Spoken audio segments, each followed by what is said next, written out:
بسم الله الرحمن الرحيم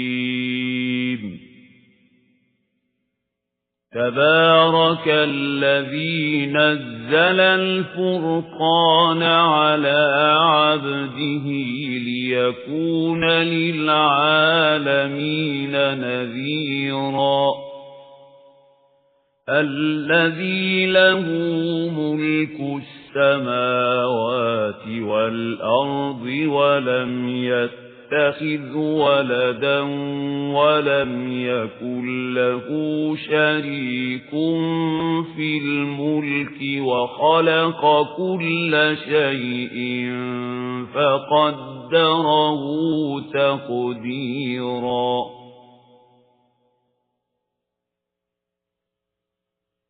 واتخذوا من دونه آلهة لا يخلقون شيئا وهم يخلقون ولا يملكون لأنفسهم ضرا ولا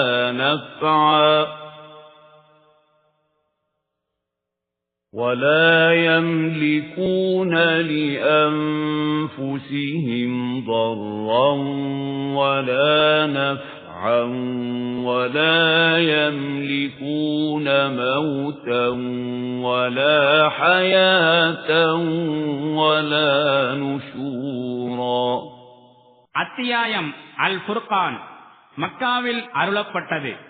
வசனங்கள் 77. அளவிலா கருணையும் இணையிலா கிருபையும் உடைய அல்லாஹுவின் திருப்பெயரால். பெரும் பாக்கியம் நிறைந்தவனாக இருக்கின்றான். தன்னுடைய அடியார் மீது சத்தியத்தையும் அசத்தியத்தையும் பிரித்து காட்டும் இந்த ஃபுர்கானை, அதாவது குர்ஆனை இறக்கி வைத்தவன். அகிலத்தார் அனைவருக்கும் அவர் எச்சரிக்கை செய்யக்கூடியவராக திகழ வேண்டும் என்பதற்காக. அவன் எத்தகையவனெனில், வானங்கள் மற்றும் பூமியின் ஆட்சிக்கு அவனே அதிபதி. மேலும் அவன் யாரையும் மகனாக ஏற்படுத்திக் கொள்ளவில்லை.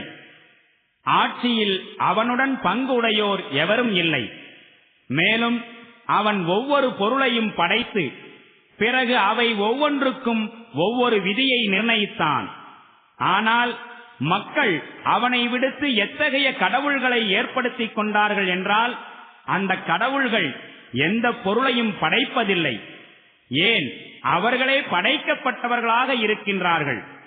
மேலும் தங்களுக்கு கூட எத்தகைய லாபத்தையும் நஷ்டத்தையும் அளிக்கும் அதிகாரத்தை அவர்கள் பெற்றிருக்கவில்லை. மேலும் மரணிக்கச் செய்யவும் உயிர் கொடுக்கவும் இறந்தவர்களை மீண்டும் எழுப்பவும் அவர்களால் இயலாது. وقال الذين كفروا إن هذا إلا إفك افتراه وأعانه عليه قوم آخرون فقد جاءوا ظلما وزورا. وقالوا أساطير الأولين اكتتبها فهي تملى عليه بكرة وأصيلا. قل أنزله الذي يعلم السر في السماوات والأرض إنه كان غفورا رحيما. எவர்கள் நபியின் கூற்றை ஏற்றுக்கொள்ள மறுத்தார்களோ அவர்கள் கூறுகின்றார்கள், இந்த ஃபுர்கான் புனைந்துரைக்கப்பட்ட ஒன்றேயாகும். இதனை இவரே இயற்றிக் கொண்டார். மேலும் இது விஷயத்தில் வேறு சில மனிதர்கள் இவருக்கு உதவியுள்ளார்கள். இத்தகைய பெரும் கொடுமை புரியும் அளவிற்கும் கடும் பொய்யை கூறும் அளவிற்கும் அவர்கள் இறங்கி வந்து விட்டார்கள். மேலும் இவர்கள் கூறுகின்றார்கள், இவை பழங்காலத்து மக்களால் எழுதப்பட்டவையாகும். இவர் அவற்றை நகல் எடுக்கச் செய்கின்றார். அவை காலையிலும் மாலையிலும் இவருக்கு ஓதி காட்டப்படுகின்றன. நபியே, இவர்களிடம் நீர் கூறும், பூமி மற்றும் வானங்களில் உள்ள ரகசியங்களை அறிகின்றவன்தான் இதனை இறக்கி அருளினான். சின்னமாக அவன் அதிகம் மன்னிப்பவனாகவும் கிருபை செய்பவனாகவும் இருக்கின்றான். وَقَالُوا مَا لِهَذَا الرَّسُولِ يَأْكُلُ الطَّعَامَ وَيَمْشِي فِي الْأَسْوَاقِ لَوْلَا أُنْزِلَ إِلَيْهِ مَلَكٌ فَيَكُونَ مَعَهُ نَذِيرًا أَوْ يُلْقَى إِلَيْهِ كَنْزٌ أَوْ تَكُونُ لَهُ جَنَّةٌ يَأْكُلُ مِنْهَا وَقَالَ الظَّالِمُونَ إِن تَتَّبِعُونَ إِلَّا رَجُلًا مَسْحُورًا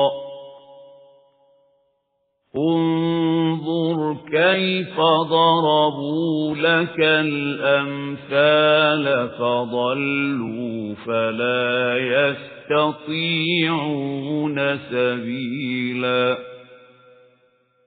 تَبَارَكَ الَّذِي إِن شَاءَ جَعَلَ لَكَ خَيْرًا مِّن ذَلِكَ جَنَّاتٍ تَجْرِي مِن تَحْتِهَا الْأَنْهَارُ وَيَجْعَل لَّكَ قُصُورًا.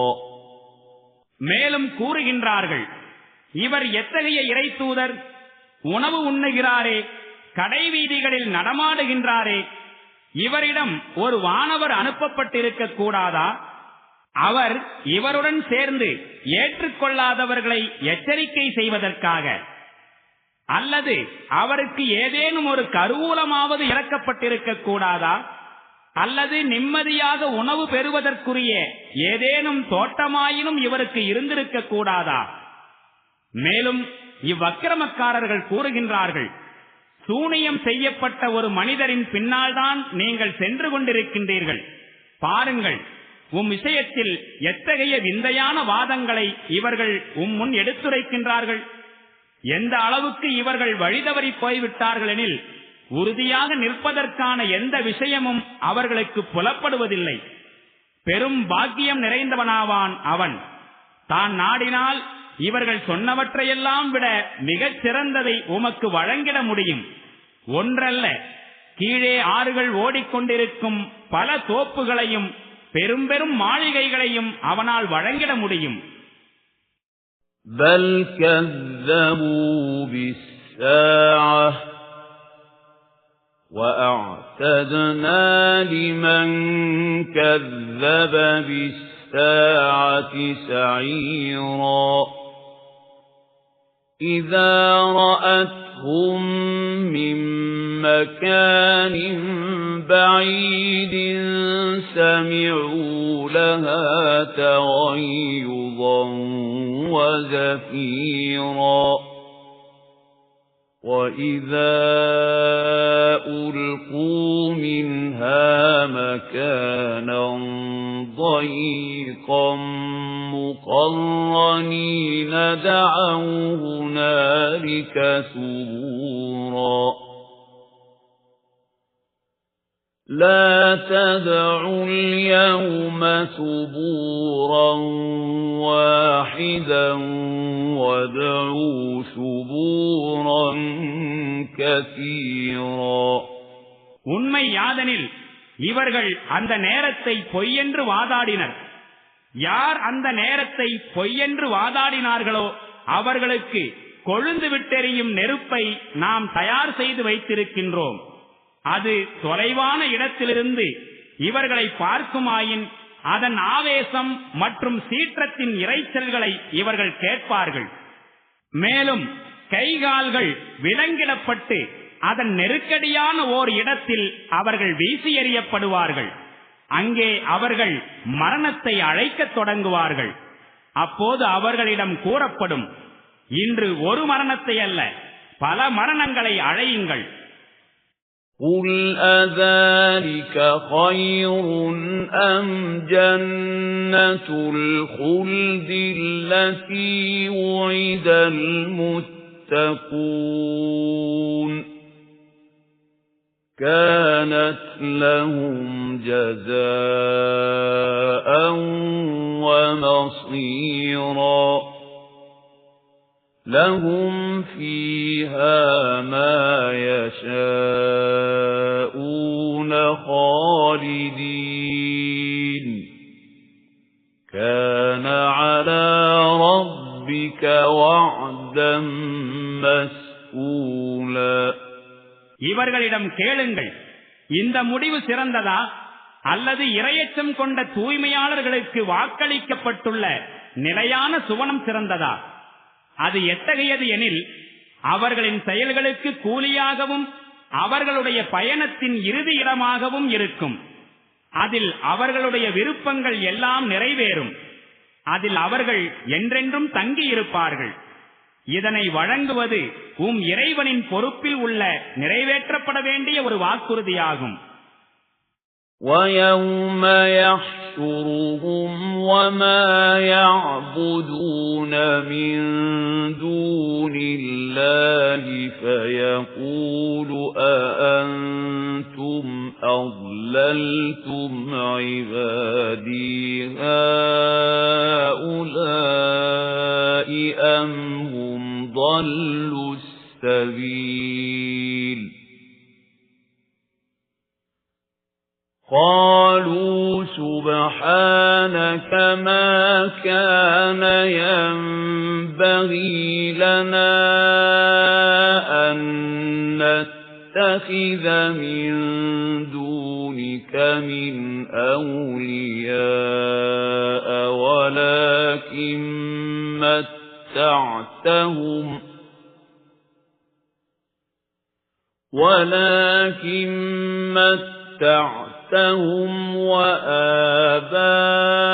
وآباءهم حتى نسوا الذكر وكانوا قوما بورا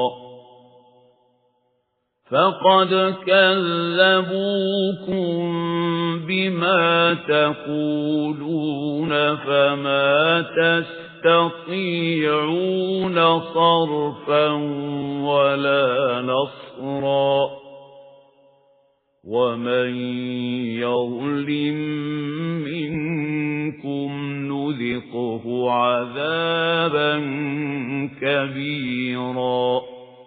மேலும் அந்நாளிலேயே இறைவன் இவர்களையும் ஒன்று திரட்டுவான். இன்று அல்லாஹுவை விடுத்து இவர்கள் வணங்கிக் கொண்டிருக்கும் தெய்வங்களையும் கூப்பிடுவான். பிறகு அவன் அவர்களிடம் கேட்பான், என்னுடைய இந்த அடிமைகளை நீங்கள்தான் வழிகெடுத்தீர்களா அல்லது அவர்களே வழிகட்டு போனார்களா? அதற்கு அவர்கள் பணிந்து கூறுவார்கள், நீ தூய்மையானவன், உன்னை தவிர வேறு யாரையும் எங்களுடைய பாதுகாவலர்களாக்கிக் கொள்வதற்கு எங்களுக்கு துணிவு ஏது? ஆயினும் நீ இவர்களுக்கும் இவர்களுடைய மூதாதையர்களுக்கும் வாழ்க்கை வசதிகளை தாராளமாக வழங்கியிருந்தாய். இறுதியில் இவர்கள் இந்த படிப்பினையை மறந்துவிட்டனர், கடும் நாசத்திற்குரியவராகிவிட்டனர். இவ்வாறு உங்களுடைய தெய்வங்களான அவர்கள் பொய்யென கூறிவிடுவார்கள். இன்று நீங்கள் வாதித்துக் கொண்டிருக்கும் உங்களுடைய விஷயங்களை பிறகு உங்களுக்கு ஏற்படும் நாசத்தை உங்களால் தடுக்கவும் இயலாது, எங்கிருந்தும் உதவியை பெறவும் இயலாது. மேலும் உங்களில் எவரேனும் கொடுமை புரிந்தால் அவருக்கு கடுமையான வேதனையை நாம் சுவைக்க கொடுப்போம். وَمَا أَرْسَلْنَا قَبْلَكَ مِنَ الْمُرْسَلِينَ إِلَّا إِنَّهُمْ لَيَأْكُلُونَ الطَّعَامَ وَيَمْشُونَ فِي الْأَسْوَاقِ وَجَعَلْنَا بَعْضَكُمْ لِبَعْضٍ فِتْنَةً أَتَصْبِرُونَ وَكَانَ رَبُّكَ بَصِيرًا. மேலும் நபியே, உமக்கு முன்பு நாம் அனுப்பி வைத்திருந்த தூதர்கள் அனைவரும் உணவு உண்பவர்களாயும் கடைவீதிகளில் நடமாடுபவர்களாயும் தான் இருந்தார்கள். உண்மையில் நாம் உங்களில் ஒரு சிலரை மற்றும் சிலருக்கு சோதனையாக ஆக்கி வைத்துள்ளோம். நீங்கள் பொறுமையை மேற்கொள்வீர்களா?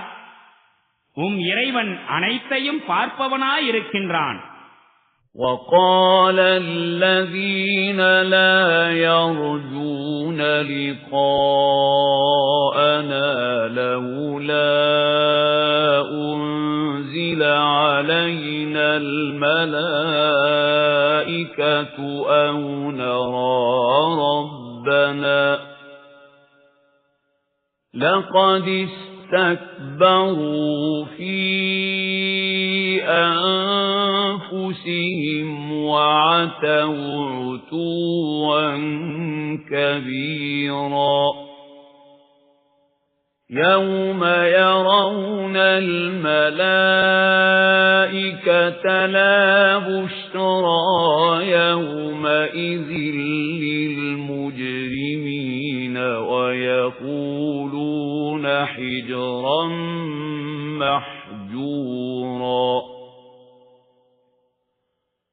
وَقَدِمْنَا إِلَى مَا عَمِلُوا مِنْ عَمَلٍ فَجَعَلْنَاهُ هَبَاءً مَنْثُورًا. எவர்கள் நம் திருமுன் வருவதை குறித்து சற்றும் கவலை கொள்ளாமல் இருக்கின்றார்களோ அவர்கள் கூறுகின்றார்கள், எங்களிடம் வானவர்கள் ஏன் அனுப்பப்படவில்லை? அல்லது எங்கள் இறைவனை நாங்கள் ஏன் காணுவதில்லை? இவர்கள் தங்களையே பெரிதாக எண்ணி ஆணவம் கொண்டு திரிகின்றார்கள். மேலும் இவர்கள் தங்கள் அக்கிரமத்தில் பெரிதும் வரம்பு மீறி சென்று விட்டார்கள். எந்த நாளில் இவர்கள் வானவர்களை காண்பார்களோ அந்த நாள் குற்றவாளிகளுக்கு நற்செய்திக்குரிய நாளாக இராது. அல்லாஹுதான் காப்பாற்ற வேண்டும் என்று அவர்கள் கதறுவார்கள். மேலும் அவர்கள் செய்த செயல்கள் எதுவாக இருந்தாலும் அதை புழுதியாக்கி பறக்க விட்டு விடுவோம். அஸ்ஹாபுல் ஜன்னதி யௌமஇதின் கைரும் முஸ்தகர்ரன் வ அஹ்ஸனு மகீலா. وَيَوْمَ تَشَقَّقُ السَّمَاءُ بِالْغَمَامِ وَنُزِّلَ الْمَلَائِكَةُ تَنزِيلًا. الْمُلْكُ يَوْمَئِذٍ الْحَقُّ لِلرَّحْمَنِ وَكَانَ يَوْمًا عَلَى الْكَافِرِينَ عَسِيرًا.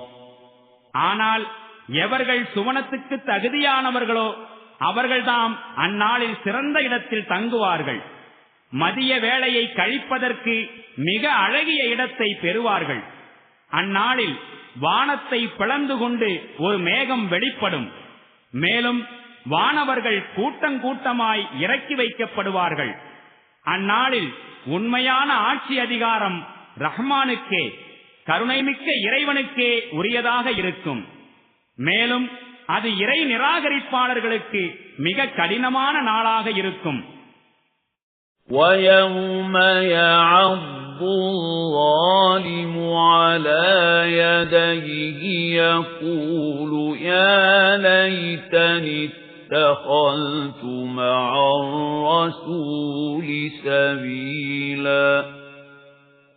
يَا وَيْلَتَى لَيْتَنِي لَمْ أَتَّخِذْ فُلَانًا خَلِيلًا.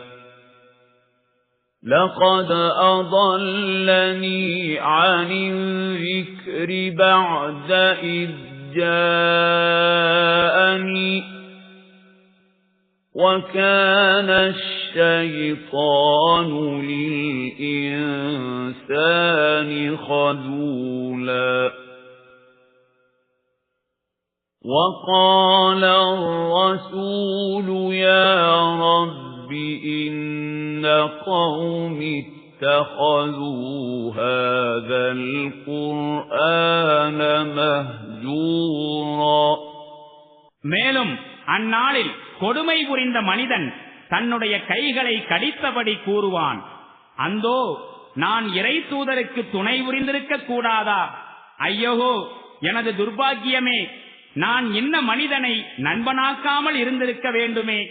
நான் அவனுடைய வழிகேட்டுக்கு பலியாகி என்னிடம் வந்த அறிவுரையை ஏற்காமல் இருந்து விட்டேனே.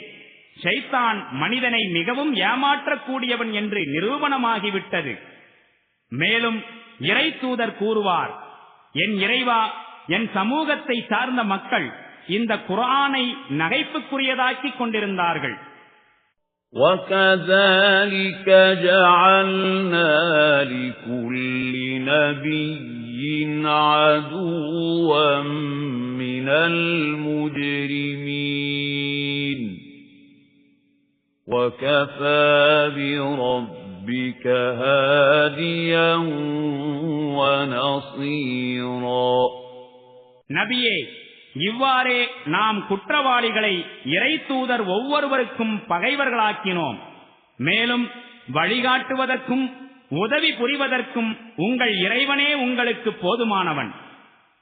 وَقَالَ الَّذِينَ كَفَرُوا لَوْلَا نُزِّلَ عَلَيْهِ الْقُرْآنُ جُمْلَةً وَاحِدَةً كَذَلِكَ لِنُثَبِّتَ بِهِ فُؤَادَكَ وَرَتَّلْنَاهُ تَرْتِيلًا. وَلَا يَأْتُونَكَ بِمَثَلٍ إِلَّا جِئْنَاكَ بِالْحَقِّ وَأَحْسَنَ تَفْسِيرًا. الَّذِينَ يُحْشَرُونَ عَلَى وُجُوهِهِمْ إِلَى جَهَنَّمَ أُولَئِكَ شَرٌّ مَكَانًا وَأَضَلُّ سَبِيلًا. மேலும் இறை நிராகரிப்பாளர்கள் கேட்கின்றார்கள், இவர் மீது குர்ஆன் முழுவதும் ஒரே நேரத்தில் ஏன் இறக்கி வைக்கப்படவில்லை? ஆம், இவ்வாறு ஏன் செய்யப்பட்டிருக்கின்றது என்றால், இதனை நல்ல முறையில் உமது இதயத்தில் நாம் பதிய வைக்க வேண்டும் என்பதற்காகத்தான். மேலும் இதே நோக்கத்திற்காகத்தான் இதனை நாம் ஒரு குறிப்பிட்ட வரிசை கிரமத்துடன் தனித்தனி பகுதிகளாக்கினோம். மேலும் இதில் இந்த விவேகம் இருக்கின்றது. அவர்கள் உம்மிடம் வினோதமான விஷயத்தை அல்லது வியப்புக்குரிய கேள்வியை கேட்டு வந்த போதெல்லாம் அதற்குரிய சரியான விடையை உரிய நேரத்தில் உமக்கு நாம் அளித்துள்ளோம். மேலும் மிக அழகான முறையில் விஷயத்தை விளக்கியுள்ளோம். நரகத்தை நோக்கி எவர்கள் முகம் குப்புற இழுத்துச் செல்லப்படவிருக்கின்றார்களோ அவர்களின் தங்குமிடம் மிகவும் மோசமானதாகும். அவர்களின் வழியும் மிக மிக தவறானதாகும். وَلَقَدْ آتَيْنَا مُوسَى الْكِتَابَ وَجَعَلْنَا مَعَهُ أَخَاهُ هَارُونَ وَزِيرًا. فَقُلْنَا اذْهَبَا إِلَى الْقَوْمِ الَّذِينَ كَذَّبُوا بِآيَاتِنَا فَدَمَّرْنَاهُمْ تَدْمِيرًا. وَقَوْمَ نُوحٍ لَمَّا كَذَّبُوا الرُّسُلَ أَغْرَقْنَاهُمْ وَجَعَلْنَاهُمْ لِلنَّاسِ آيَةً وَأَعْتَدْنَا وَأَعْتَدْنَا لِلظَّالِمِينَ عَذَابًا أَلِيمًا.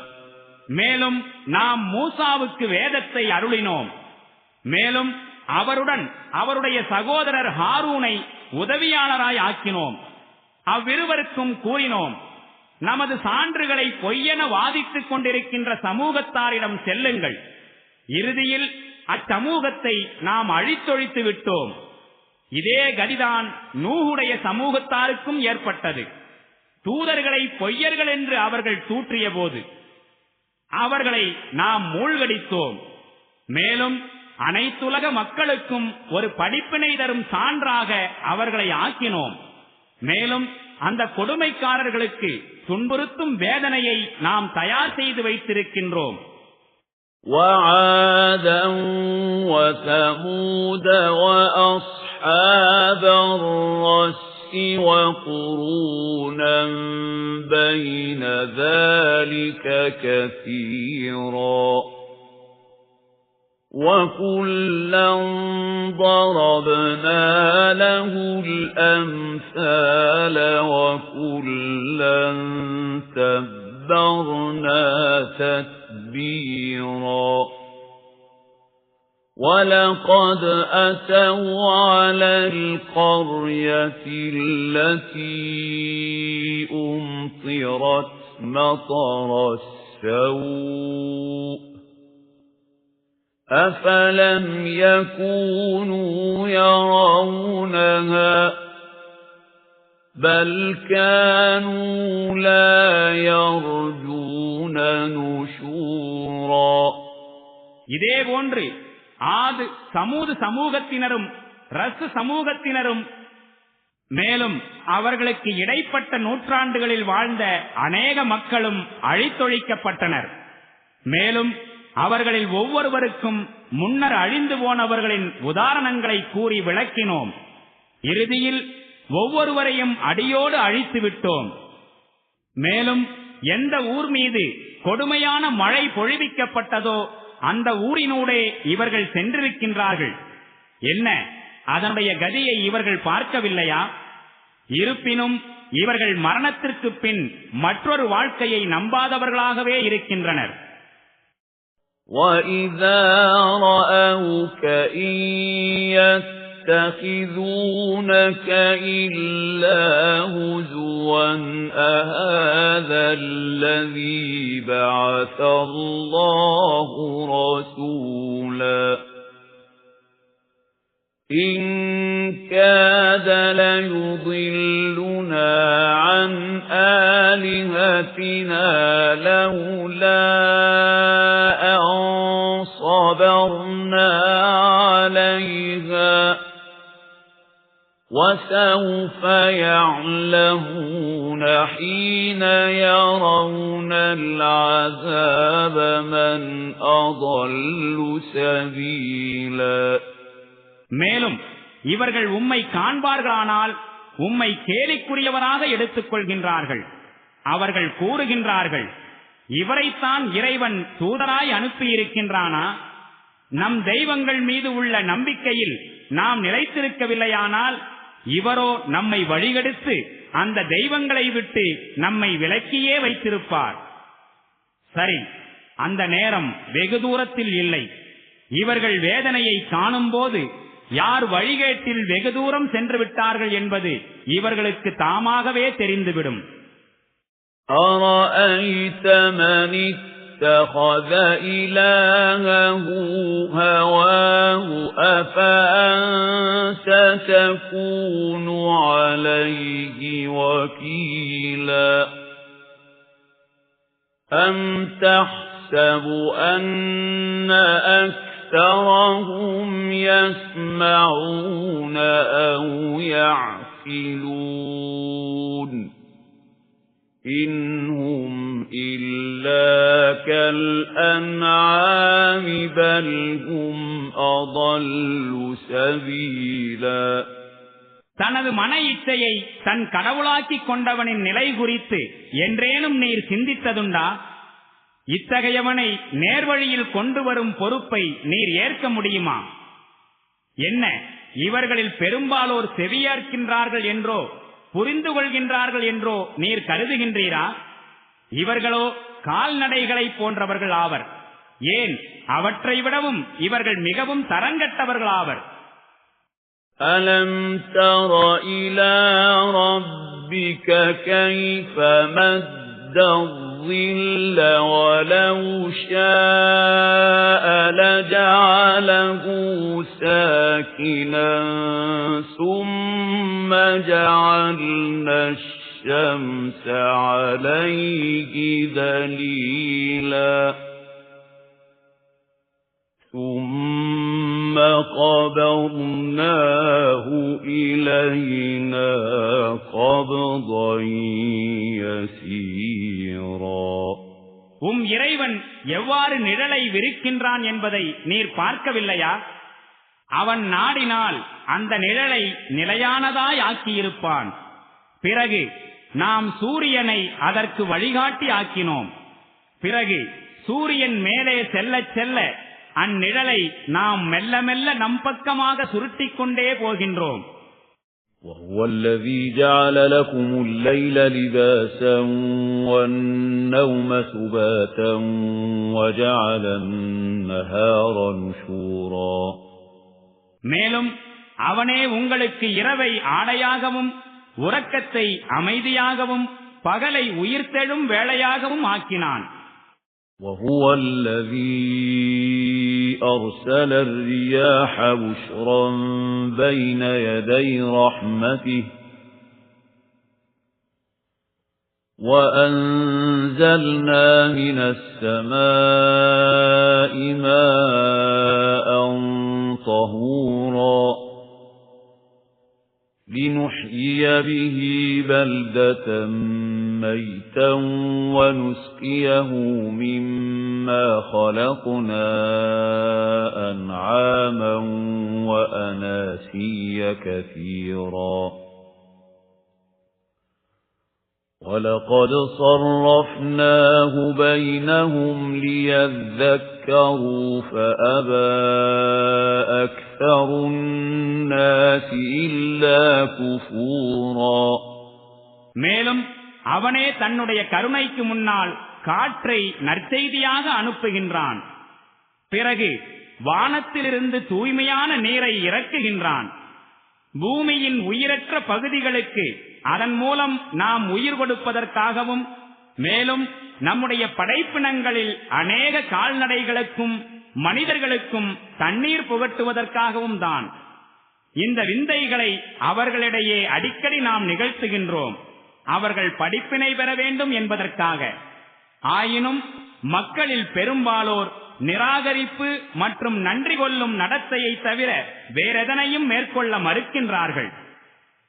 وَلَوْ شِئْنَا لَبَعَثْنَا فِي كُلِّ قَرْيَةٍ نَذِيرًا فَلَا تُطِعِ الْكَافِرِينَ وَجَاهِدْهُم بِهِ جِهَادًا كَبِيرًا. மேலும் நாம் நாடியிருந்தால் ஒவ்வொரு ஊரிலும் ஒவ்வொரு எச்சரிக்கையாளரை அனுப்பி வைத்திருப்போம். எனவே நபியே, நிராகரிப்பாளர்களின் பேச்சை ஒருபோதும் ஏற்றுக்கொள்ளாதீர். மேலும் இந்த குர்ஆனை கொண்டு அவர்களுடன் பெரும் ஜிஹாதில் கடுமையான போராட்டத்தில் ஈடுபடுங்கள். وَهُوَ الَّذِي مَرَجَ الْبَحْرَيْنِ هَذَا عَذْبٌ فُرَاتٌ وَهَذَا مِلْحٌ أُجَاجٌ وَجَعَلَ بَيْنَهُمَا بَرْزَخًا وَحِجْرًا مَحْجُورًا. மேலும் இரு கடல்களை ஒன்றிணைத்து வைத்திருப்பவன் அவனே. ஒன்று சுவையும் இனிமையும் வாய்ந்தது, மற்றொன்று உப்பும் கசப்பும் கலந்தது. மேலும் இரண்டுக்கும் இடையே ஒரு திரை, ஒரு தடுப்பு இருக்கிறது. அவை ஒன்றோடொன்று கலந்து விடாதவாறு அது தடுத்துக் கொண்டிருக்கின்றது. وَهُوَ الَّذِي خَلَقَ مِنَ الْمَاءِ بَشَرًا فَجَعَلَهُ نَسَبًا وَصِهْرًا وَكَانَ رَبُّكَ قَدِيرًا மேலும் நீரிலிருந்து மனிதனை படைத்தவன் அவனே. பிறகு வம்ச உறவின் மூலமாகவும் திருமண தொடர்பின் வாயிலாகவும் இரு தனித்தனியான உறவு முறைகளை அவன் ஏற்படுத்தினான். இறைவன் பெரும் ஆற்றல் மிக்கவனாயிருக்கின்றான். وَيَعْبُدُونَ مِن دُونِ اللَّهِ مَا لَا يَنفَعُهُمْ وَلَا يَضُرُّهُمْ وَكَانَ الْكَافِرُ عَلَى رَبِّهِ ظَهِيرًا மேலும் அல்லாஹ்வை விடுத்து தமக்கு எவ்வித நன்மையும் தீமையும் அளித்திட இயலாத தெய்வங்களை மக்கள் வணங்கிக் கொண்டிருக்கின்றார்கள். மேலும் இது தவிர நிராகரிப்பாளன் தன் இறைவனுக்கு எதிரான ஒவ்வொரு துரோகிக்கும் உதவியாளனாக இருக்கின்றான். وَمَا أَرْسَلْنَاكَ إِلَّا مُبَشِّرًا وَنَذِيرًا قُلْ مَا أَسْأَلُكُمْ عَلَيْهِ مِنْ أَجْرٍ إِلَّا مَنْ شَاءَ أَنْ يَتَّخِذَ إِلَى رَبِّهِ سَبِيلًا நபியே, நற்செய்தி அறிவிப்பவராகவும் எச்சரிக்கை செய்பவராகவும் மட்டுமே உம்மை நாம் அனுப்பியிருக்கின்றோம். இவர்களிடம் கூறிவிடும், இப்பணிக்காக உங்களிடம் நான் கூலி எதுவும் கேட்கவில்லை. எனது கூலியோ எவர் தன் இறைவன் பக்கம் சென்றடைவதற்கான வழியினை மேற்கொள்ள விரும்புகின்றாரோ அவர் இதனை மேற்கொள்வதுதான். وَتَوَكَّلْ عَلَى الْحَيِّ الَّذِي لَا يَمُوتُ وَسَبِّحْ بِحَمْدِهِ وَكَفَى بِهِ بِذُنُوبِ عِبَادِهِ خَبِيرًا الَّذِي خَلَقَ السَّمَاوَاتِ وَالْأَرْضَ وَمَا بَيْنَهُمَا فِي 6 أَيَّامٍ ثُمَّ اسْتَوَى عَلَى الْعَرْشِ الرَّحْمَنُ فَاسْأَلْ بِهِ خَبِيرًا மேலும் நபியே, என்றென்றும் உயிருடன் இருப்பவனும் ஒருபோதும் மரணிக்காதவனுமான இறைவனை முழுவதும் சார்ந்திருப்பீராக. அவனை புகழ்வதுடன் அவன் தூய்மையையும் எடுத்துரைப்பீராக. தன்னுடைய அடிமைகளின் பாவங்களை நன்கு அறிந்து கொள்ள அவனே போதுமானவன். அவன் எத்தகையவனெனில் வானங்களையும் பூமியையும் அவற்றுக்கிடையே உள்ள அனைத்து பொருள்களையும் 6 நாட்களில் படைத்தான். பிறகு அரிசின் மீது அமர்ந்தான். அவன் ரஹ்மான், கருணை மிக்கவன். அவனுடைய மாட்சிமை பற்றி யாரேனும் அறிந்தவரிடம் கேளுங்கள். وَإِذَا قِيلَ لَهُمُ اسْجُدُوا لِلرَّحْمَنِ قَالُوا وَمَا الرَّحْمَنُ أَنَسْجُدُ لِمَا تَأْمُرُنَا وَزَادَهُمْ نُفُورًا ரஹ்மானுக்கு, கருணைமிக்க இறைவனுக்கு சுஜூது செய்யுங்கள் என்று அவர்களிடம் கூறப்பட்டால், ரஹ்மான் என்றால் யார்? நீர் சொல்வோருக்கெல்லாம் நாங்கள் சஜிதா செய்து கொண்டிருக்க வேண்டுமா என்று அவர்கள் கேட்கின்றார்கள். இந்த அழைப்பு அவர்களுடைய வெறுப்பை இன்னும் அதிகமாக்கி விடுகின்றது. தபாரக்கல்லதீ ஜஅல ஃபிஸ்ஸமாஇ புரூஜன் வஜஅல ஃபீஹா சிராஜன் வகமரன் முனீரா وَهُوَ الَّذِي جَعَلَ اللَّيْلَ وَالنَّهَارَ خِلْفَةً لِمَنْ أَرَادَ أَنْ يَذَّكَّرَ أَوْ أَرَادَ شُكُورًا பெரும் பாக்கியம் உடையவனாவான். விண்ணில் உறுதியான மண்டலங்கள் அமைத்து அதில் ஒளி விளக்கையும் ஒளிர்கின்ற சந்திரனையும் பிரகாசிக்கச் செய்தவன். அவனே இரவையும் பகலையும் ஒன்று மற்றொன்றை தொடர்ந்து வரக்கூடியதாக அமைத்தான்.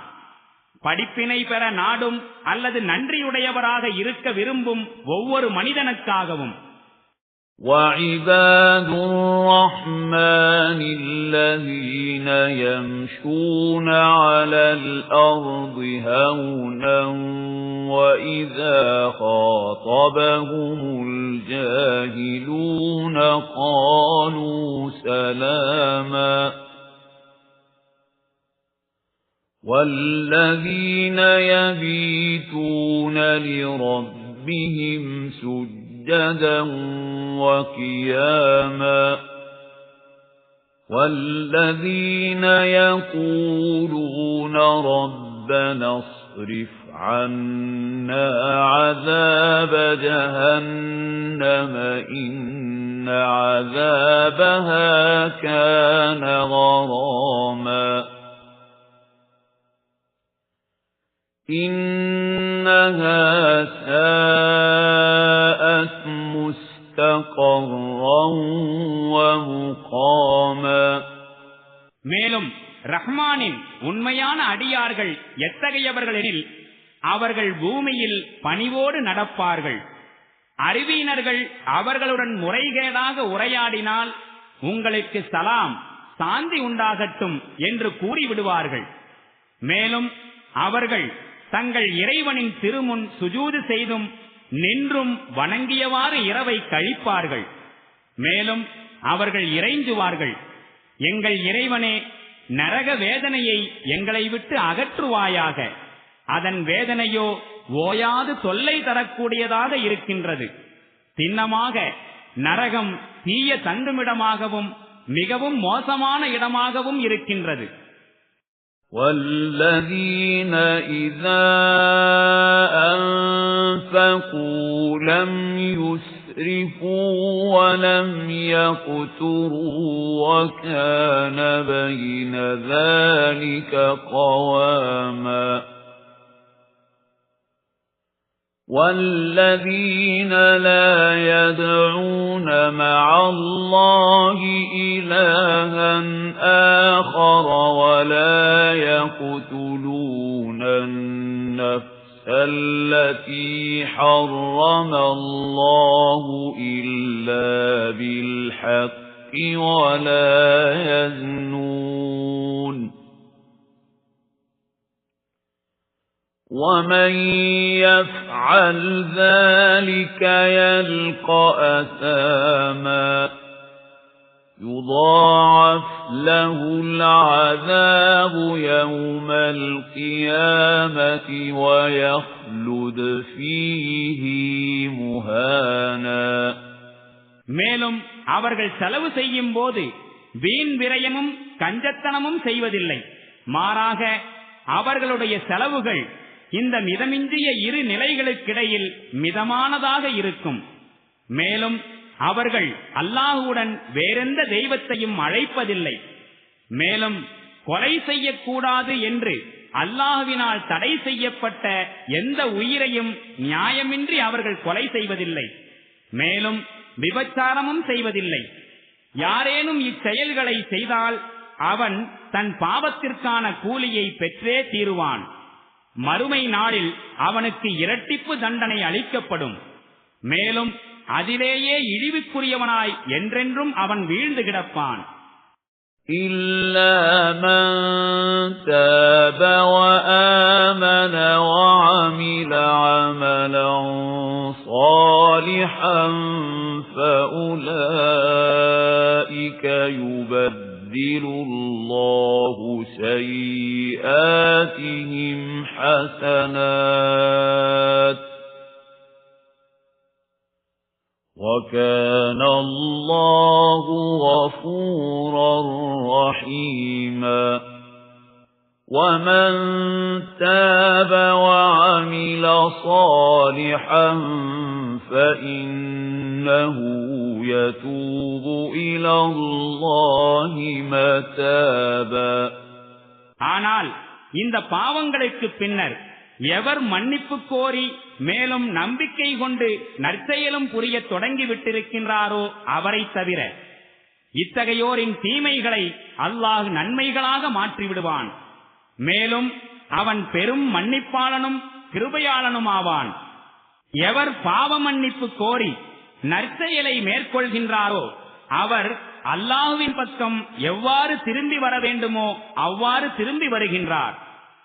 وَالَّذِينَ لَا يَشْهَدُونَ الزُّورَ وَإِذَا مَرُّوا بِاللَّغْوِ مَرُّوا كِرَامًا وَالَّذِينَ إِذَا ذُكِّرُوا بِآيَاتِ رَبِّهِمْ لَمْ يَخِرُّوا عَلَيْهَا صُمًّا وَعُمْيَانًا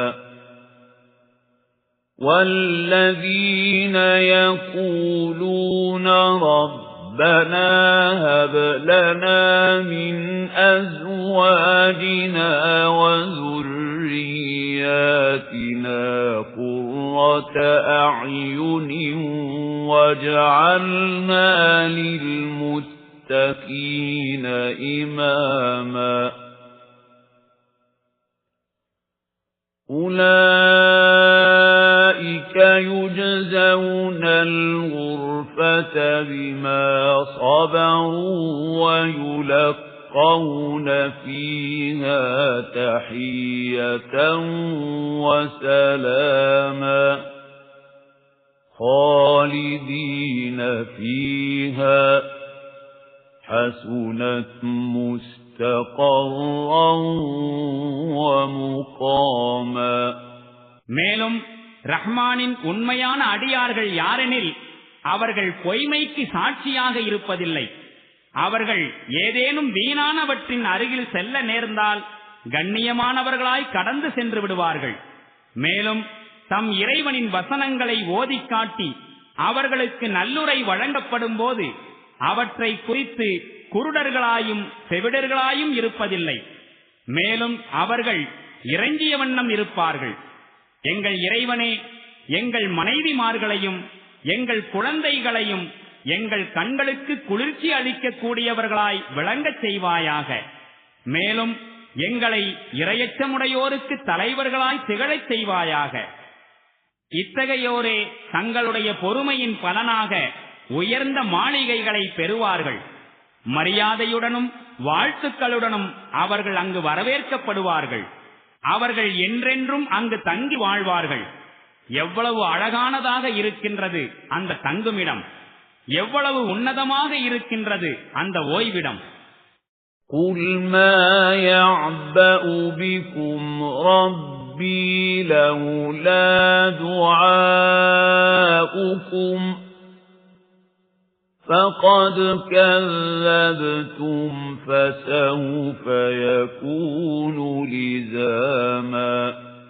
நபியே, மக்களிடம் கூறுங்கள், என்னுடைய இறைவனை நீங்கள் அழைக்கவில்லை என்றால் அவனுக்கு உங்களுடைய தேவைதான் என்ன? இப்போது நீங்கள் இறை தூதை பொய்யென கூறிவிட்டீர்கள். தடுக்க முடியாத கடும் தண்டனையை விரைவில் நீங்கள் பெறத்தான் போகிறீர்கள்.